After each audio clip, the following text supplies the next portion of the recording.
She's just not that into you? Oh, hi there. Welcome to this house. What can I do for you? There's always that one friend who has your back. You know the one. You're out with them and your crush walks in and suddenly you're tongue-tied, unable to string two coherent sentences together.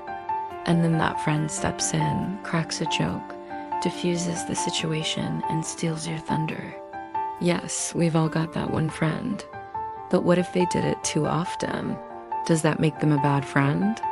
Maybe. Anya and Liam were supposed to be watching a movie tonight. Instead, Liam was sprawled across the floor, staring up at the ceiling. His phone lay face down on the coffee table, vibrating with every notification. It had been like this for weeks now. Silent treatments, icy glares, and barely concealed contempt. One look at each other, and they were back to arguing again. Just last week, they'd been best friends. Now it felt like they couldn't stand each other. So why were they still living together? We have the privilege of hearing the innermost thoughts of our protagonist. If you think about it, most of us do the same thing. We take the good days for granted because we expect them to last forever. That's until they don't. The weight of their silence pressed down on him, suffocating him. Was this the end of their friendship? Why did she keep doing this to him? The distant memory of her laughter echoed in his ears. Back when things were good, he used to love the sound of her laughter. Now it was just another painful reminder of what they'd lost. He missed her, missed them. He missed who they were, what they were. When did it all go wrong? Chloe stared at the ceiling, the faint moonlight painting stripes across her face. The familiar scent of rain filled the air, bringing back a rush of memories. Memories of them running through the streets, laughing, their hair tangled, their clothes soaked. Two kids with hearts full of joy and pockets full of dreams. She remembered the day they met, the first time she heard his laugh. It was like music to her ears. She loved his laugh. Now it was just a distant echo in the labyrinth of her heart. He came to her one night, his eyes shining brighter than the stars in the sky. With a trembling voice, he whispered those three magical words, "I love you." In that moment, the world stood still. The stars aligned and the universe whispered back, "You found her." Their love story was the stuff fairy tales were made of. At least, it seemed that way until it wasn't. She pushed him away. The words caught in her throat, turning into a sob. She wanted to tell him she loved him too. She did love him. But something inside her was broken, shattered into a million pieces that tore her apart from the inside.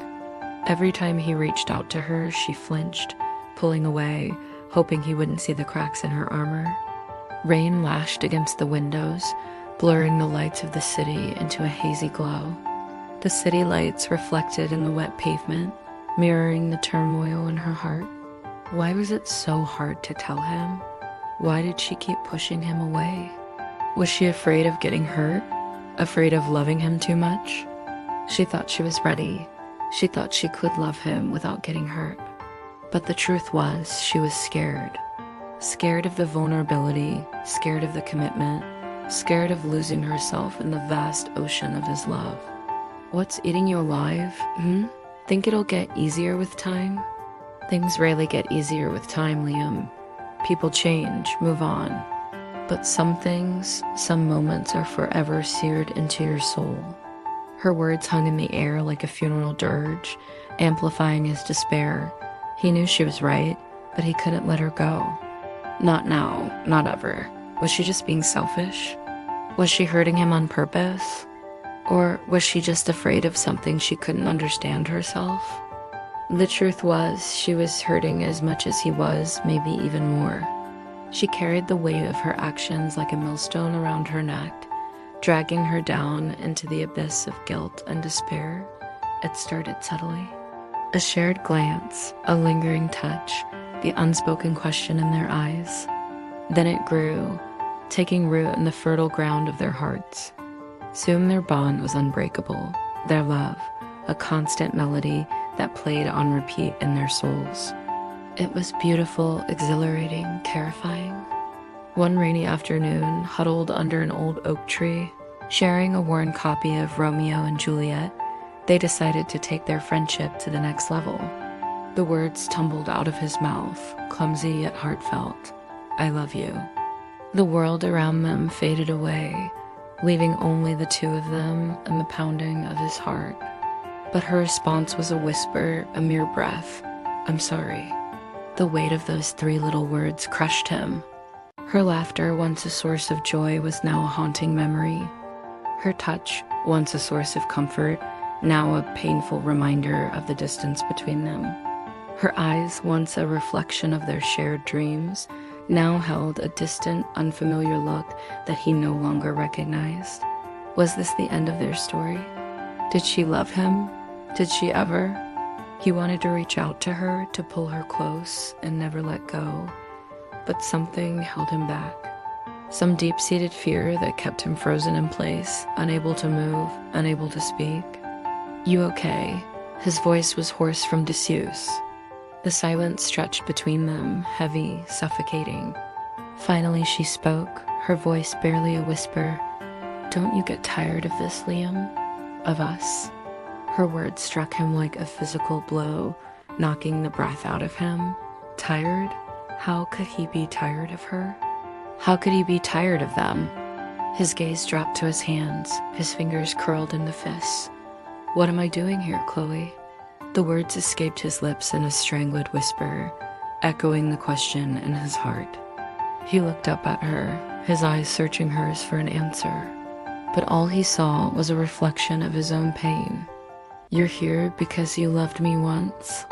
Her words were like shards of glass, piercing his heart, twisting it like a knife. I still love you, he whispered, the words catching in his throat. But she shook her head, her eyes filled with a sadness that mirrored his own. No, Liam, you don't even love yourself. You're just in love with the idea of me. In the depths of his despair, he clung to hope, a flickering candle in the wind. He hoped that one day she would come back to him, that one day they would find their way back to each other. But until then, he was left in the darkness, haunted by the ghost of their love, wondering if he would ever truly be okay again. The room was silent except for the rhythmic tap of raindrops on the window pane. Outside, the storm raged on, mirroring the turmoil in his heart. Was she right? Did he really not love himself? Had he been clinging to the past, refusing to let go of a love that had already faded away? The weight of her words pressed down on him, suffocating him. He loved her. He loved them. He loved who they were, what they had. But maybe he was holding on to a love that no longer existed, a love that was nothing more than a figment of his imagination. In the quiet of the night, surrounded by the echoes of their laughter and the ghosts of their memories, he finally understood. Sometimes letting go is the only way to save yourself. As dawn broke, casting its soft, ethereal light into the room, he made a decision. He was done fighting for a love that wasn't meant to be. He deserved better than the empty promises of a love that had turned cold. With a heavy heart, he packed his bags, leaving behind the remnants of their love story. Outside, the rain had stopped and a faint rainbow arched across the sky, a symbol of hope and new beginnings.